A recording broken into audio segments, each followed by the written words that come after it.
ఆ వ్యక్తి అకస్మాత్తుగా ఒక మేక వల్ల మేల్కొన్నాడు. అతను తన కళ్లకు కట్టిన గంతలు తొలగించుకుని మరుసటి క్షణంలో షాక్ అయ్యాడు. వేల మీటర్ల ఎత్తున్న కొండపై తాను ఇరుకుపోయినట్లు అతను కనుగొన్నాడు.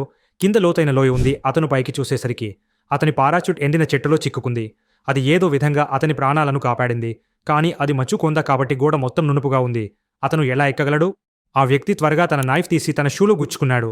తరువాత అతను మరో 2 నైఫ్స్ తీసి పూర్తి శక్తితో మంచు గోడలోకి నెట్టాడు. అతను తన శక్తినంతా ఉపయోగించి పైకి ఎక్కడానికి ప్రయత్నించాడు. ఈ భయంకరమైన సమస్య నుండి ఎలాగో బయటపడాలని అతను కోరుకున్నాడు. కానీ బలహీనమైన నైఫ్స్ విరిగిపోయే సమయానికి అతను కేవలం 2 మీటర్లు ఎక్కలేకపోయాడు. అతను తన మద్దతును కోల్పోయి వేగంగా కింద పడటం ప్రారంభించాడు. అదృష్టవశాత్తు పారాచుట్ ఇంకా చెట్టు కొమ్మలలో ఇరుక్కుపోయింది. కానీ అతను ఉపశమనం పొందేలోపే ఎండిన చెట్టు దాని బరువును తట్టుకోలేక నెమ్మదిగా పగుళ్లు ప్రారంభించాడు. ఆ వ్యక్తి వెంటనే పారాచుట్ తాళ్లను గట్టిగా చుట్టి చాకు తీసి వేగంగా తాళ్లను కత్తిరించడం ప్రారంభించాడు. చివరికి కొమ్మలు విరిగిపోయే సమయానికి అతను తాడు తెంచుకుని కింద పడటం ప్రారంభించాడు. అతను ముప్పు నుండి త్రుటిలో తప్పించుకున్నాడు. ఇప్పుడు అతని ఒక పాదమొప్పు గోడపై ఉంది మరియు అతని చేతులు ఏదో విధంగా రాతిని పట్టుకోనెనడు. ఈ పరిస్థితిలో అతను దాదాపు వదులుకున్నప్పుడు అతను పైకి చూశాడు. ఒక మేక రాతిపై నిలబడి నిశ్శబ్దంగా ఉప్పును నాకుతోంది. ఇది చూసిన అతని కళ్లలో ఆశ యొక్క మెరుపు తిరిగి వచ్చింది. మిగతావన్నీ మర్చిపోయి అతను మేకను అనుకరించాలని నిర్ణయించుకున్నాడు. తన శక్తినంతా ఉపయోగించి అతను తన చేతులను రాతి పగుళ్లలోకి చొప్పించాడు. కింద ఒక లోతైన గుంట ఉంది. అది అతని వణికిస్తుంది. అతను చిన్న తప్పు చేసినా అతను 1000 మీటర్లు కింద పడి ముక్కలుగా విరిగపోయేవాడు. కానీ ఇప్పుడు వెనక్కి తగ్గే మార్గం లేదు.